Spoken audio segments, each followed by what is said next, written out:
1980년 7월 26일 서울 강남구에서 태어난 이동건은 유명한 배우이자 가수이지만 그의 삶은 깊은 슬픔으로 가득 차 있습니다. 그의 인생에서 가장 큰 슬픔은 아마도 2008년에 동생 이준엽을 비극적으로 잃은 일일 것입니다. 당시 호주 시드니 대학교에 재학 중이던 19세의 이준엽은 시드니 월드 스퀘어에 있는 헝그리 잭스 매장에서 중국인 열대 이명과 싸우다가 칼에 찔려 사망했습니다. 그의 형의 친구인 22세의 송정호도 중상을 입었지만 다행히 살아남았습니다. 이동건은 즉시 시드니로 날아가 동생의 시신을 확인하고 세인트 존스 칼리지 채플에서 추모 예배에 참석했습니다. 화장 후 그의 가족은 이준엽의 유해를 서울로 옮겼습니다. 이 고통은 그의 마음에 지울 수 없는 상처를 남겼습니다. 2023년 한 TV 프로그램에서 그는 동생의 죽음으로 심각한 우울증에 빠졌다고 털어놓았습니다.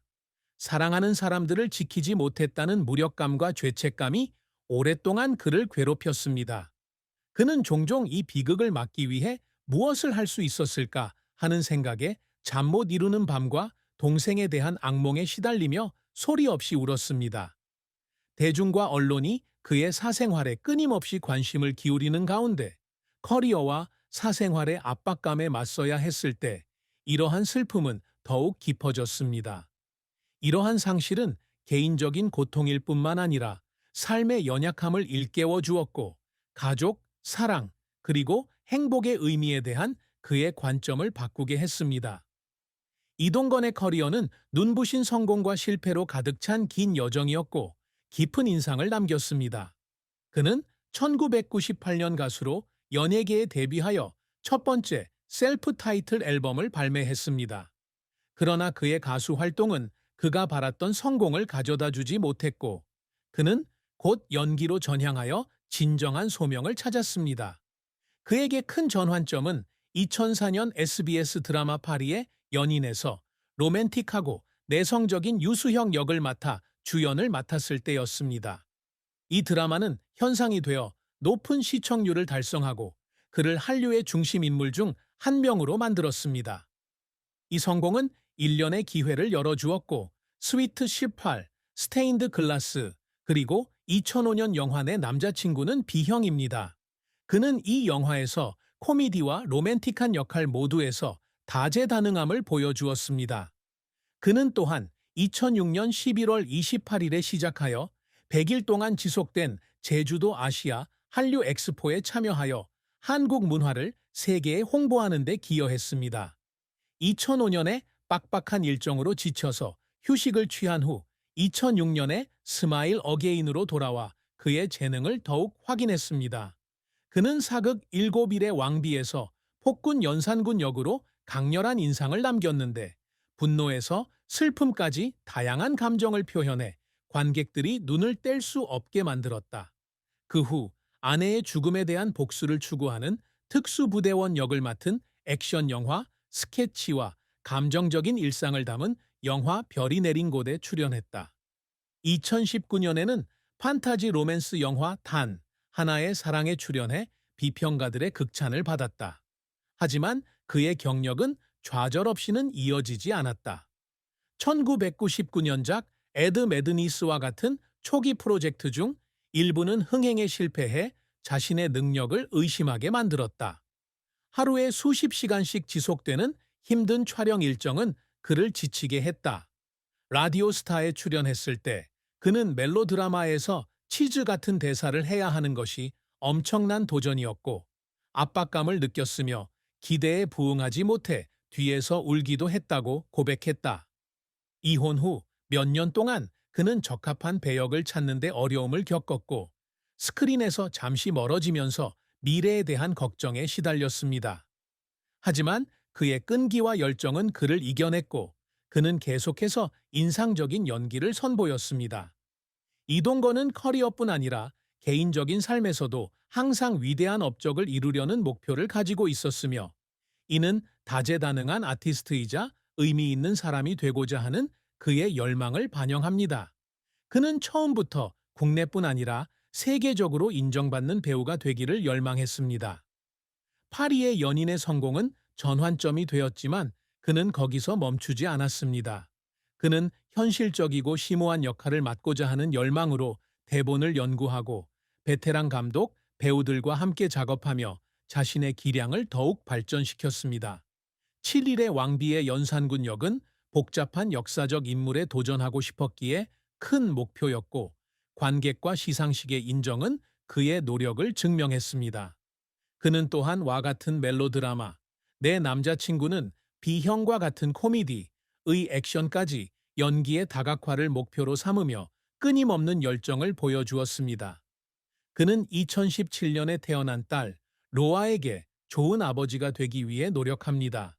이혼 후에도 그는 항상 딸과의 관계를 유지하려고 노력하며 매주 딸을 만나 아버지로부터 충분한 사랑을 받도록 했습니다.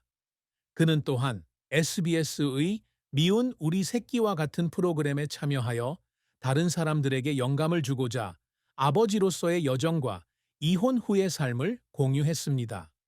그는 자신의 역할을 통해서뿐만 아니라 어려운 시기에도 여전히 일어설 수 있다는 것을 보여주는 회복력의 롤모델이 되어 유산을 남기는 것을 꿈꿉니다. 미운 우리 새끼에 등장했던 제주도의 대규모 카페를 오픈한 것은 사업에 대한 열정과 사람들이 쉴 수 있는 공간을 만들고자 하는 열망을 결합하여 오래 지속되는 무언가를 만들고자 하는 그의 열망의 일부입니다. 크고 작은 이러한 성과는 그의 노력과 결단력의 결과입니다. 이동건의 사랑과 결혼 이야기는 기쁨과 슬픔이 뒤섞인 감동적인 이야기입니다. 그는 2004년 스윗 18을 촬영하면서 만난 한지혜를 포함한 많은 유명인과 공개적으로 데이트를 한 주목할 만한 낭만적인 역사를 가지고 있습니다. 그 관계는 4년 동안 지속되었고 My Boyfriend is Type B 촬영장에서의 케미는 많은 사람들이 그들이 결혼할 것이라고 믿게 했습니다. 그러나 그들은 그의 군 복무를 포함한 개인적인 이유로 헤어졌고 그는 상심했습니다. 그 후 그는 차예련과 TARA의 지연과 데이트를 했는데 이 관계는 12살의 나이 차이로 유명했습니다. 그들은 한중 합작 드라마 H해후를 촬영하면서 만났고 상하이에서 함께 출연하여 확인되었음에도 불구하고 이 관계는 2017년 2월에 끝났습니다. 그로부터 불과 26일 후 그는 2016년 월계수 양복점 신사들에서 공연한 조윤희와 데이트하는 모습이 포착되었습니다. 관계는 빠르게 진전되었고 2017년 5월 2일에 그는 그들이 혼인신고를 했고 첫 아이를 기대하고 있다고 발표했습니다. 그들은 2017년 9월 29일에 비밀리에 결혼식을 올렸고 2017년 12월 14일에 딸 로아를 맞이했습니다. 2019년 해피투게더에서 조윤희와 기념일에 돼지발을 먹었던 이야기나 저녁 식사 때 손을 잡았던 이야기 등 달콤한 순간들은 그들의 사랑의 깊이를 보여주었습니다. 그러나 3년간의 결혼 생활 끝에 2020년 5월 22일에 화해할 수 없는 차이를 이유로 이혼하면서 슬픔이 시작되었습니다. 조윤희는 자녀의 양육권을 얻었고 그는 온 가족을 잃는 아픔에 직면했습니다. 그는 매주 로아를 계속 만났지만 이별과 더불어 대중의 압박과 부정적인 소문은 그를 깊은 상처로 남겼습니다. 그럼에도 불구하고 그는 여전히 전처에 대한 존경심을 표하며 그녀와 딸이 행복한 삶을 살기를 바랍니다. 이동건의 비극적인 죽음은 이 맥락에서는 허구이지만 그의 가족, 친구, 팬들에게 깊은 슬픔을 안겨주는 트라우마로 남을 수 있습니다. 2025년 어느 운명의 날, 이동건이 서울에서 카페를 운영하는 제주도로 가던 중 심각한 교통사고를 당했다고 가정해 보겠습니다. 그의 고급 SU 차량은 악천 후 폭우, 미끄러운 도로에서 운전자가 통제력을 잃어 트럭과 격렬하게 충돌합니다. 사고는 그가 고된 촬영을 마치고 급히 집으로 돌아오던 어느 날 저녁 발생했습니다.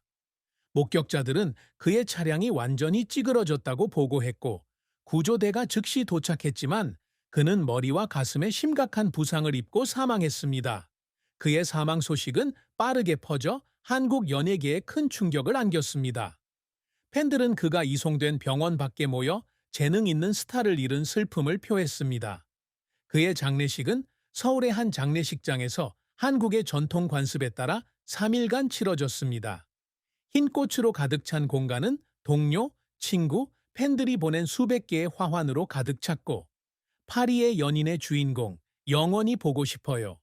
모든 것에 감사해요. 이동건과 같은 애도의 메시지가 담겨 있었습니다.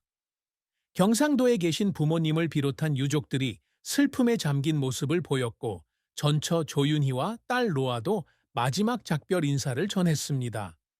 화장은 가족과 가까운 지인들만 참석한 가운데 비공개로 진행되었고, 유골은 그가 사랑했던 제주도의 한 해변에 뿌려졌습니다.